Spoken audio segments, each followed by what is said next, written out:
കനത്ത ചൂടിൽ പാലക്കാട് മംഗലത്ത് യുവാവിന് സൂര്യാഘാതമേറ്റു. വടക്കഞ്ചേരി മംഗലം തെക്കേത്തറയിൽ 42-കാരൻ കുമാരനാണ് സൂര്യാഘാതമേറ്റത്. കഴിഞ്ഞ ദിവസം കഴുത്തിന് പിൻവശത്ത് നീറ്റലും ചൊറിച്ചിലും അനുഭവപ്പെട്ടതിനെ തുടർന്ന് ഞായറാഴ്ച വടക്കഞ്ചേരി സർക്കാർ ആശുപത്രിയിൽ ചികിത്സ തേടുകയായിരുന്നു. വിദഗ്ധ പരിശോധനയിലാണ് സൂര്യാഘാതമാണെന്ന് തിരിച്ചറിഞ്ഞത്.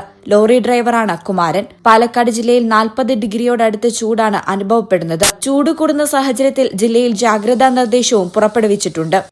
എനിക്കിത് വെള്ളിയാഴ്ച ഉച്ചയ്ക്ക് ശേഷമാണ് കഴുത്തിനൊരു ചെറിയൊരു ചൂടുകുരു വന്ന് പൊട്ടിയ പോലെ എനിക്കൊരു വേദന. എനിക്ക് കാണാൻ പറ്റില്ലായിരുന്നില്ല. ഞാൻ ഇന്നലെയാണ് വീട്ടിൽ വന്നിട്ട് വൈഫിൻ്റെ അടുത്ത് കാണിച്ചു കൊടുത്തപ്പോഴാണ് സത്യത്തിൽ പൊള്ളിയ പോലെ ഇരിക്കണം, എന്താണ് എന്തെങ്കിലും തട്ടിയെന്ന് ചോദിച്ചപ്പോൾ ഞാൻ ഇല്ല, വേറെ ഒന്നും തട്ടിയിട്ട് ഒന്നുമില്ല, ഷർട്ടൊന്നും അയച്ചിട്ടില്ല എന്ന് പറഞ്ഞു.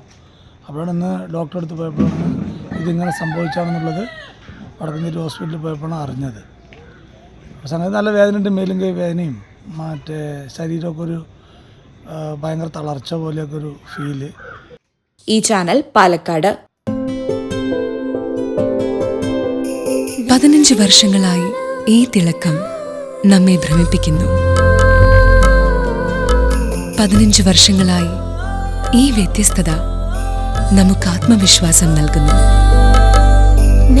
15 വർഷങ്ങളായി നമ്മുടെ ആഘോഷങ്ങളിൽ ഈ പാരമ്പര്യവും പങ്കാളികളാണ്. ഒരു ദേശത്തിന്റെ ആഭരണ സംസ്കാരം രൂപപ്പെടുത്തിയവർ. ഞങ്ങളെപ്പറ്റി നിങ്ങൾക്കല്ലേ കൂടുതൽ അറിയുന്നത്? പരിശുദ്ധിയുടെ സുവർണ പാരമ്പര്യം. Hayath golden diamonds, Valanchery.